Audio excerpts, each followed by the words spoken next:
कि मुझे धन चाहिए तो कैसे मुझे धन प्राप्त हो, क्योंकि मेरी पहली इच्छा है कि मुझे धन चाहिए। किसी ने प्रश्न, देखो ये सब बुरी बातें नहीं है, मेरी चाह है, मुझे आवश्यकता है, तो या तो आप चाह पूरी करो, आवश्यकता हटाओ। देखो इसमें हम ठाकुर जी की तरफ ही मतलब मांग की बात करेंगे। जैसे हमें चाह है, किसी पर हमें बुरा नहीं लगा, हमने तत्काल उत्तर उसका कि आप राधा राधा रटे, राधा नाम रूपी धन संचय करें और आप जो चाहेंगे प्राप्त हो जाएगा पक्का। यदि आपको धन चाहिए और आपकी समस्या धन से ही समाधान होगी ऐसा आपने मांग रखा है, तो आप राधा राधा रटो, जितना चाहोगे उतना धन मिल जाएगा, जितना चाहोगे पक्का समझ लीजिए। आप किसी भी समस्या में फंसे हैं, अगर उस समस्या का समाधान चाहते हैं, हमारी श्री लाडली जी का नाम जब करें, अगर समस्या का समाधान न हो जाए तो हमें बताना, पक्का समझ लीजिए। कितनी ऐसी समस्याएं जीवन में आई हैं जो हमने देखा है श्री राधा नाम का प्रताप, कि लाडली जी ने ऐसे ही लगा कि अगर इस मिनट में काम ना होता तो बहुत बड़ा गड़बड़ हो जाता। लाडली जी तत्काल सच्ची भानी हम बहुत बड़े पावर से जुड़ गए हैं, अलवेली सरकार से जुड़ गए हैं। हमारे अंदर जो भी कामनाएं हो, औरों से मत कहना, छुपा के मत रखना, दबा के मत रखना, सब लाडली जी के सामने पेश कर देना। इनमें जो तुम्हें अच्छा लगे सो पूरा कर दो, जो अच्छा न लगे वो हटा दो, जो मनावे सो मिटा दो, लेकिन ये सब है ऐसा। और हम सच्ची कहते हैं, यदि राधा नाम का आश्रय ले लोगे, जितना धन चाहोगे उतना धन मिल जाएगा और राधा नाम मूल में जमा होगा। ऐसा नहीं होगा कि मूल खत्म हो गया, मूल तो राधा नाम की कीमत ठाकुर जी भी नहीं दे सकते। ब्याज में तुम्हारी कामना की पूर्ति हो जाएगी, मूल में धनी राधा नाम के तुम हो जाओगे। खूब नाम जप करो, जो चाहोगे हो जाएगा। देखो गोस्वामी तुलसीदास जी कहते हैं, जब ही नाम जन आरत भारी और मिट ही कुसंकट हो सुखारी। श्री ध्रुव जी 5 वर्ष के बालक हैं, भगवान नाम का आश्रय लिया तो ऐसा पद मिला कि आज भी ऋषि जन परिक्रमा करते हैं। सच्ची मानिए, ये जो अपने लोग हैं किस काबिल है, लेकिन कहीं ना कहीं भगवान नाम का आश्रय लिए तो आप देख लो, जिसके लिए अपने लोग परेशान होते हैं वो सब परेशानियां एक मिनट में दूर है। क्या अगर हमारे पास राधा नाम धन हो तो हम लाइन में खड़े रहे घंटों दवा के लिए, और यहाँ डॉक्टर स्वयं आते हैं, स्वयं दवा देते हैं, आकर स्वयं व्यवस्था, स्वयं दूध मिलता है, फल मिलता है, सब कैसे मिल रहा है? केवल ठाकुर जी के आश्रित अर्थ मिल रहा है, जो आवश्यकता है ठाकुर जी दे रहे हैं, उनके नाम का। सच्ची मानिए, आप नाम जप कीजिए, जो चाहिए वो प्राप्त हो जाएगा। सच्ची मानिए, आप नाम आश्रित हो जाइए। आप हम ये नहीं कि 5 दिन जपाओ देखो चेक आएगी, नहीं, ऐसे मत करो। थोड़ा लंबा समय तक नाम जप करो और फिर देखो आप कि कैसे विधान ठाकुर बनाता है कि आपकी जितनी कामनाएं हैं वो सब पूर्ण होती चली जाएंगी। जो कामनाएं आपको फंसाने वाली है, नष्ट करने वाली है, वो कामनाएं नष्ट हो जाएंगी। आप देखिए तो, जब के तो देखिए। हम ये हृदय की बात कहते हैं, धन चाहिए, हाँ चाहिए मुझे भाई, मेरे को बेटी का ब्याह करना है, बेटे का ब्याह कर, समस्या का समाधान करना है, मुझे तुम्हारी कृपा का इस समय स्वरूप चाहिए धन। पक्का हमारे ठाकुर महाधनी है, कोई कमजोर थोड़ी कि यार तुम हमारे ठाकुर को धन मांगोगे तो गड़बड़ हो जाएगा, बेचारा गरीब हो जाएगा। महालक्ष्मी हाँ, महालक्ष्मी सहलाती रहती है चरणों को, देखता भी नहीं, अनंत शक्तियां है। मांगो, आपको जो लगता है, जैसा लगता है, मेरे प्रभु से खुल के रहिए, छुपाइए मत, किसी और की तरफ मत झांकिए। लाडली जी का दूल्हा इतना समर्थ है कि तुम्हारी ये बातें जब पूर्ण हो जाएगी अपने आप। ऐसा दूल्हा है, ये राधावर ऐसा थोड़ी है, अनंत शक्तियां इसके चरणों में लौटती रहती है, और लाडली जी के चरणों में ये प्रणति होते रहते हैं। रस घन मोहन मूर्तिम विचित्र के लिए महोत्सवोल्लसितम राधा चरण विलोडित। इसलिए हम बहुत बड़ी सत्ता से जुड़ गए, घबराने की जरूरत नहीं। हमारी जितनी कामना हो वो हम सब लाडली जी के सामने, छोटी से छोटी, बड़ी से बड़ी कामना, धीरे धीरे आप देखोगे आप इतनी ऊंचाई पे चढ़ जाओगे कि कोई कामना आपको परास्त नहीं कर सकती। और एक दिन वो सामर्थ्य आ जाएगी, आप लाडली जी की कामनाएं पूर्ण करने वाले बन जाओगे।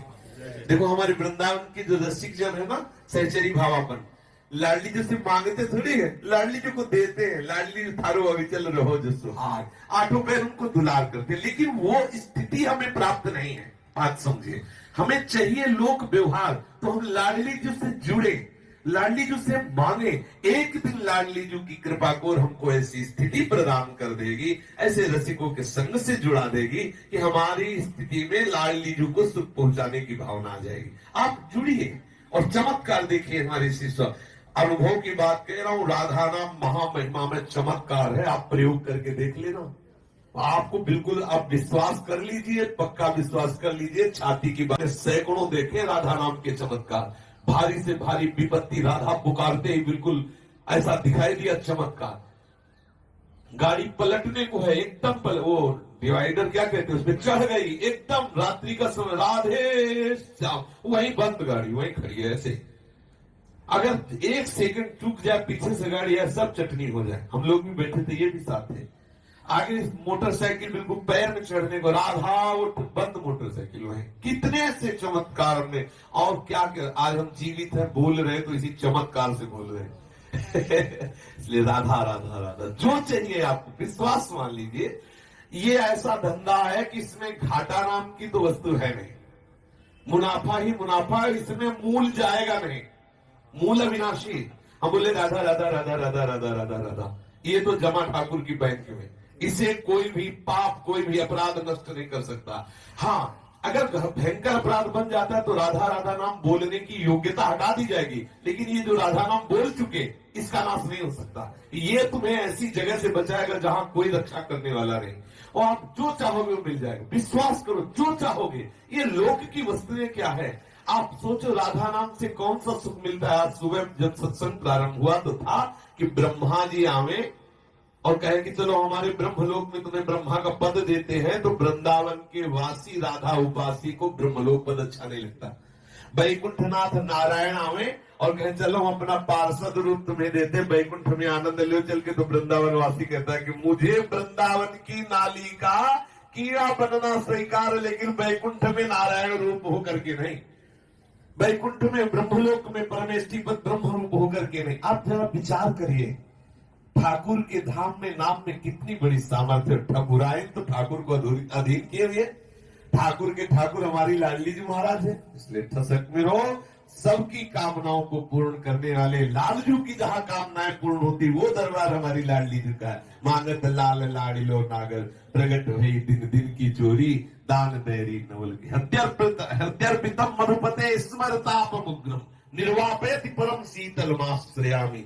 लालजू के हृदय में जब श्री लाडली जू के चरण का स्पर्श होता है तो स्मरताप का समन करके परम शीतलता प्रदान करने वाले श्री स्वामिनी जू के चरण अरविंद है।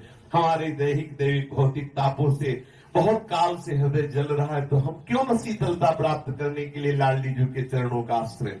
राधा नाम चेक है, चाहे जहां बुझा लेना, राधा नाम चेक, राधा राधा रटो और श्री जी से मन चाही वस्तु प्राप्त करो। पक्की बात कह रहा हूं, पक्की, अश्रद्धा मत करना इस बात पे, और अश्रद्धा करके भी जप ले तो भी तुम्हारा काम बन जाएगा। जो चाहिए, सच्ची बात कहता हूं, इस बात पर कोई विश्वास नहीं करेगा, जो करेगा वो आनंद में डूब जाएगा। भगवत नाम में इतनी बड़ी सामर्थ्य, बच्चा भगवान बिक जाते हैं तो संसारिक संपत्ति की क्या। कोई इस बात पर विश्वास नहीं करेगा कि बिना किए दे देगा, बिना किए दे देगा, क्योंकि तुम्हारे किए ये सृष्टि नहीं रची, ये उसके किए रची है। तुम उसका भजन करो, तुम उसका चिंतन करो, अगर आपको है कि करना चाहिए तो कर्तव्य करते हुए भजन करो, फिर आप देखो भजन से सब प्राप्त हो जाता है। आज हमारा विश्वास नहीं काम कर रहा है, राम राम कहने से मिल जाए, राम राम कहने से राम मिल जाएंगे, तो क्या और क्या बाकी रह गया, सब राम से ही तो है। कृष्ण कृष्ण कहने से कृष्ण मिल जाएंगे। ये बहुत विचित्र भगवान की माया है, इस बात को समझने नहीं देती। आपको जो चाहिए वो मिल जाएगा, पक्का मिल जाएगा, हमारा विश्वास है, हमारा अनुभव है, जो चाहिए वो मिल जाएगा, जो चाहिए। कर तुम अकर तुम अन्यथा कर तुम सर्व समर्थ, ऐसे चमत्कार तुम्हारे जीवन में होंगे कि तुम आश्चर्यचकित हो जाओगे। केवल भगवत नाम का आश्रय ले लो, कृष्ण कृष्ण बोलो, राधा राधा बोलो, आप खुद देख क्या चला जाता है। अंदर ही अंदर मनन करते रहो, बाहर से खूब काम करते रहो, क्या परेशानी होनी। और अगर विजय ना हो जाए तो मैं बता, धन सच्ची कहते हैं, तुम ऊब जाओगे कि भगवान बंद कर दो धन देना, सच्ची कह रहे हैं। अब 10 दिन जपो, इसके बाद देखो कि बैंक में बैलेंस आया कि नहीं आया हमारे नाम का, तो वो फिर कहोगे वो 10 दिन हो गए जपते हुए, अभी उतना तो नहीं आया कि हमारे पास कि हम उब जाए। थोड़ा धैर्य पूर्वक जपो, वो तुम्हारे पापों का अशुभों का नाश करेगा, और जहां सुकृत उदय हुए फिर आनंद ही आनंद रहे। जिसके भगवान, जिसके राम धनी वाके कौन कमी। जिसके प्रभु स्वामी, उसको क्या कमी हो सकती है। आज हमारी बुद्धि मलिन हो गई, इसलिए हम भगवान की तरफ अगर थोड़ा चलते भी हैं तो वैसे ही चलते हैं कि हमारा काम बन जाना चाहिए। हमारी मान्यता में भले हमारा काम न बने, लेकिन उनकी मान्यता में यदि काम बन रहा है तो हमारा मंगल है। थोड़ी देर के लिए हमें लग सकता है ये हो जाना आवश्यक था, लेकिन वो हो गया और हमारा नाश हो गया तो हमारा मंगल थोड़ी हुआ। प्रभु इसीलिए उसे नहीं होने दे रहे कि तुम्हारा नाश ना हो जाए। वो जानते हैं, वो सर्वज्ञ हैं, वो वही करेंगे जिससे हमारा मंगल होगा। मंगल भवन है, अमंगल हो नहीं सकता है, विश्वास कर लो। और बिना भजन किए सुख नहीं मिल सकता। तब लग कुशल न जीव को, सपने मन विश्राम। स्वप्न में भी शांति नहीं। बच्चा जो बहुत धनी है ना और भगवान से विमुख है तो बेचारे हैं, बेचारे। कब उनके प्राण निकल जाए। उन पूर्व सुकृत तो नष्ट कर रहे हैं भोगों के द्वारा, आगे खाली कुछ नहीं है, दुर्गति पक्की है। आज आप भले गरीब हो, आज आपके पास सब संपत्ति नहीं, लेकिन आप भगवान के आश्रित हो तो आपके पास वो संपत्ति आ रही है जो कभी नष्ट नहीं होने वाली, सदा आपका मंगल करने वाली। थोड़ा धैर्य पूर्वक रहो। भक्त भले तुम्हें गरीब दिखाई दे, लेकिन उसके जैसा आनंद किसी को नहीं हो। थोड़े दिन की बात है। हमारे अशुभ जब तक है तब तक हमें परेशानी, जहां अशुभ नष्ट हुए तो शास्त्र और संत जन इस बात के साक्षी हैं कि भगवान मंगल भवन है, मंगल ही मंगल होगा, अमंगल हो नहीं सकता। हम भरपूर प्रयास करें फिर असफल रहें तो उसे प्रारब्ध पर छोड़ के हम संतोष कर लेते हैं। ये हमारा प्रारब्ध है, हमने तो प्रयास पूरा किया, धन नहीं मिला, पूर्व का कोई ऐसा कर्म है जो हमें नहीं मिला, लेकिन तब संतोष करें। पुरुषार्थ के लिए कभी प्रारब्ध की ओट लेकर के कायरता ना करें। खूब पढ़ाई पढ़ो, खूब प्रयास करो, धन प्राप्ति आदि के जो भी व्यापार आदि, माता पिता गुरुजनों की सेवा के लिए नाम जप करते हुए, सतधर्म से चलते हुए, परिणाम में अगर आपको धन नहीं मिलता है तो उसमें अश्रद्धा या नास्तिकता नहीं लानी। फिर विचार करना है कि प्रभु का विधान ऐसा ही था, मेरे भाग्य में था, मैंने प्रयास तो किया लेकिन प्राप्त नहीं हुआ, तो उसमें फिर संतोष धारण करना होगा। समझ रहे ना? क्योंकि हमारा प्रयास अगर नहीं हुआ और केवल प्रारब्ध को लेकर बैठ गए, इसे कायरता कहते हैं। ये कायरता रूपी दोष नहीं आना चाहिए। और फल की पूर्ण आकांक्षा हमारा मनुष्य शरीर इसलिए करते हैं। जब सिचुएशन हमारे कंट्रोल में ना हो डैड, तो गुस्सा करने से या फिर ओवर रिएक्ट करने से क्या फायदा? भगवत गीता में भी यही बताया गया है। दौड़ना चाहते हो, उड़ना भी चाहते हो, गिरना भी चाहते हो, लेकिन रुकना नहीं चाहते हो तो भैया रुकने देंगे भी नहीं। इस बार आपकी कोशिश को पर हम ऐसा ही हो ऐसा हठ नहीं करते। भगवान ने कहा कर्मण्य वादिका रस्ते मां फलेषु कदाचन। पर जीव का स्वभाव है कि वो बिना फल की आकांक्षा के कर्म करना नहीं चाहता, इसलिए वो बंधा हुआ है। पर यहीं से प्रारंभ करे साधना। हम कर्म करें, हमें फल की आकांक्षा है कि धन मिले। यदि वो नहीं मिलता फिर विचार करना चाहिए कि कोई प्रारब्ध है, कोई भगवान का ऐसा विधान है जो मेरे को क्रिया करने पर भी उसका लाभ नहीं मिल रहा है। जैसी प्रभु की इच्छा। निराश ना हो, हताश ना हो, पुनः प्रयास करें। वस्तुतः वो विजय को ही प्राप्त होगा पुरुषार्थी। क्या विजय को प्राप्त होगा? कई बार प्रयास करने के बाद जब असफल रहेगा तो उसे वैराग्य हो जाएगा, फिर उसे भगवान से सच्चा अनुराग होगा, फिर वो सच्चा धनी बन जाएगा। समझ रहे ना? उसको प्रारब्ध नष्ट नहीं कर सकता जो पुरुषार्थी है।